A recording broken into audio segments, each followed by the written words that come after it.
Mental health. A quick Google search can give access to local psychologists and a bunch of graphic images, but that's not what we're looking for. Let's define mental health.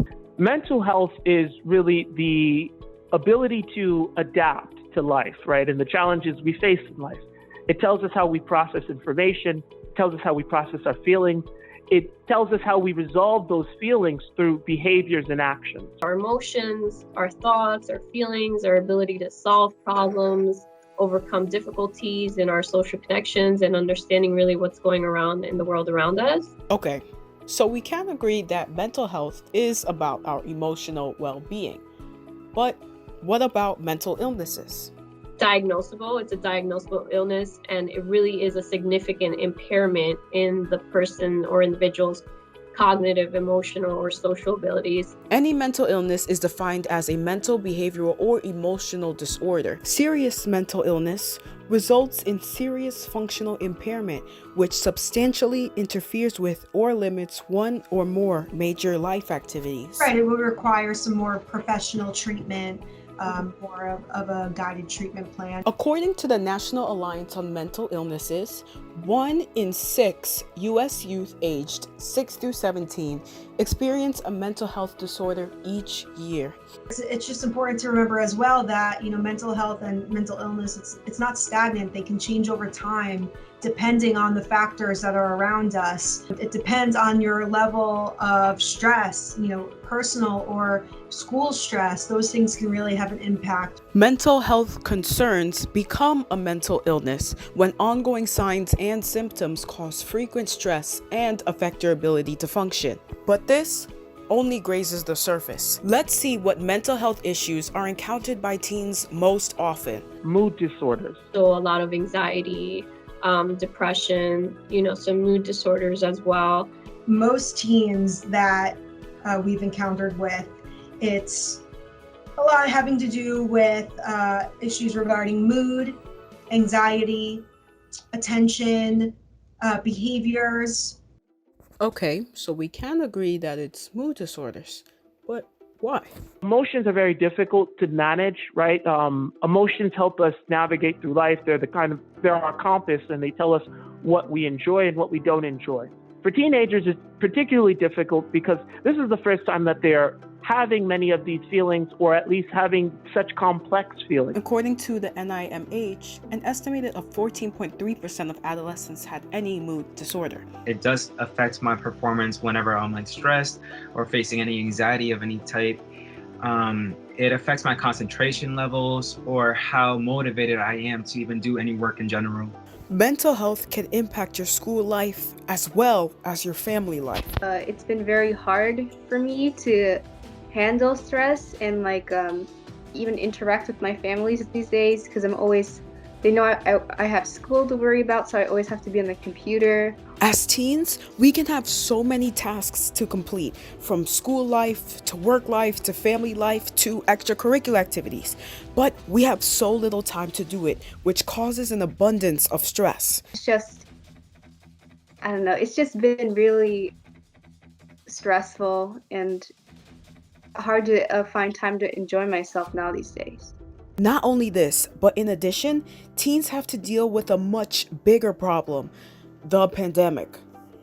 At first, we were all so happy because it was finally a break from school. Of course, I was thrilled when I heard that school was closing. But as the months dragged on, the desire to go back to school became more apparent. The COVID-19 pandemic has been very detrimental to teens' mental health and well-being. If we look at our lives a year ago, it's very different from what we're doing right now. Many teenagers are spending about 8+ hours of screen time by themselves, isolated in a room. I know a lot of people have lost complete motivation to do the things that they're so passionate about, which is because of the online setting that we're restricted to. A lot of people, when we were interacting with people or talking to each other, school was kind of like an escape or other areas where you could go to physically from your regular stressful life. A lot of us kind of had to grow up faster. A lot of us knew somebody who either had it or even lost their fight to it.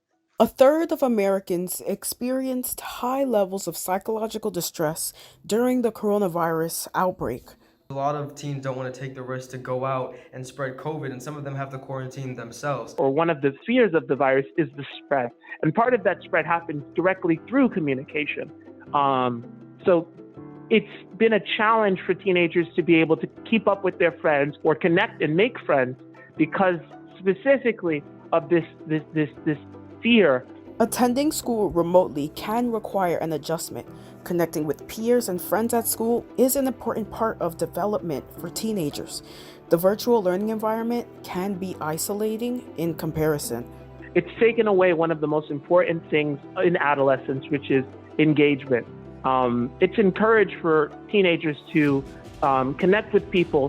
For many of them, this is one of the first times that they're developing their identity, or this is when they sharpen their identity, but they're doing this through the engagement process. We have seen that it's been very hard for them, especially now having to physically distance themselves from loved ones, and that can be, friends, significant other, family members, etc. Since now everyone's pretty much doing remote learning, and this has become the new norm.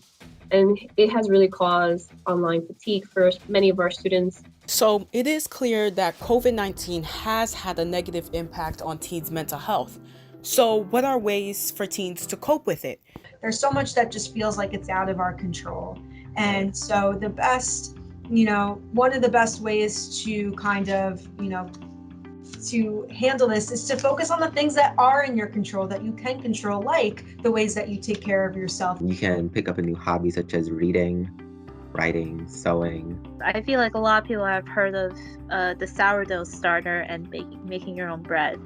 That is definitely something that a lot of people have done. Meditation or yoga, because I know I did that in my dance class. We focused on a lot of meditation and yoga sometimes to just clear our mind and take away all the anxiety or nervousness that we may feel. Practicing like self-soothing strategies, whether it be breathing or mindfulness, meditation. Luckily, again, there's another app. Yeah, another app. What's that app called, Ms. Perez? Headspace, I think. Headspace. They use a lot, yeah.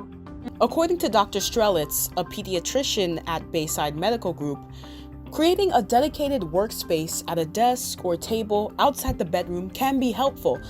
There are many things teens can do to maintain their mental wellness and incorporate activities into their lifestyles to help promote a healthy well-being. You could always just try writing down any thoughts that you're having, get everything off your mind. Clearing your mind is something very important. Well, I do take breaks every so often from my work.